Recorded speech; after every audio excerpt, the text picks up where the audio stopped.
So now in this video, I can't find the red jumper. I have the black one here that goes across the board. Can't find the red one. I have and made this one out of this wire here, other than the black version that I got from the Make Electronics kit. It included red, black, and yellow wire.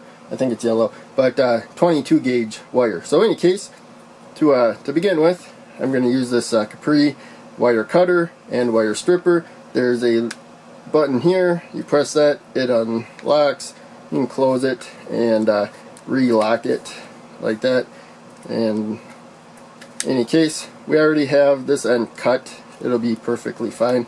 And at the shortest distance, it looks like it exposes a decent amount of metal for what we're using in the board. So I have this power supply here just to show. This power supply automatically connects both sides of the board.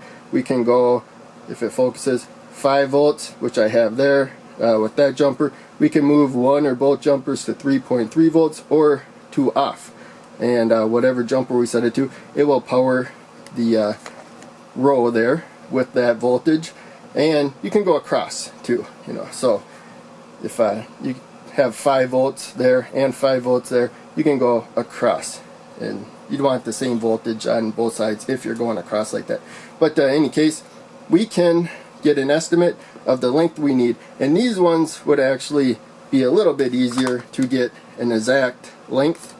And so we could cut it with that one. These ones you can see exactly where you are cutting it. And so we're going to leave a little extra distance. If it's a little too long, that's better than a little too short. But to cut it, we just slide the wire in that groove there and snip down.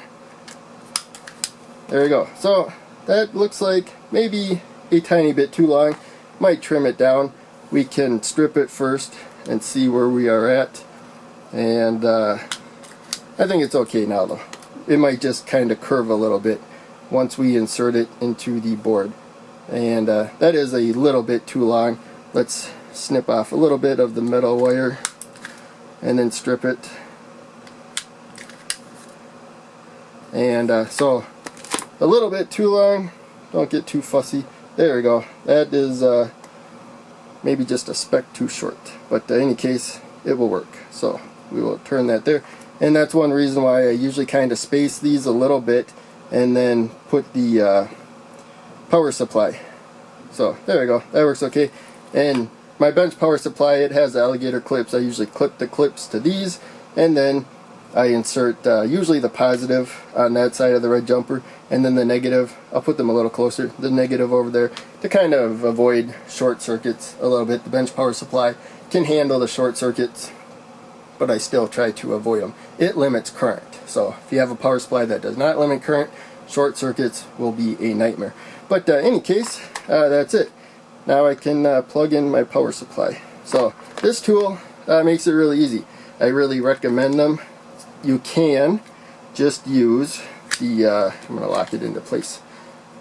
You can just use like one of these. You can cut it and then kind of just wear, like not close it all the way, wear out the insulation and then pop it off. But you might cut the wire or something. And it's a lot more effort, and there's other ways you can cut and trim them, but these automatic ones are really nice, and especially for this wire gauge and stuff, I really like the Capri one that I have here. So hope you liked the video. Thanks for watching. I'll see you in the next one.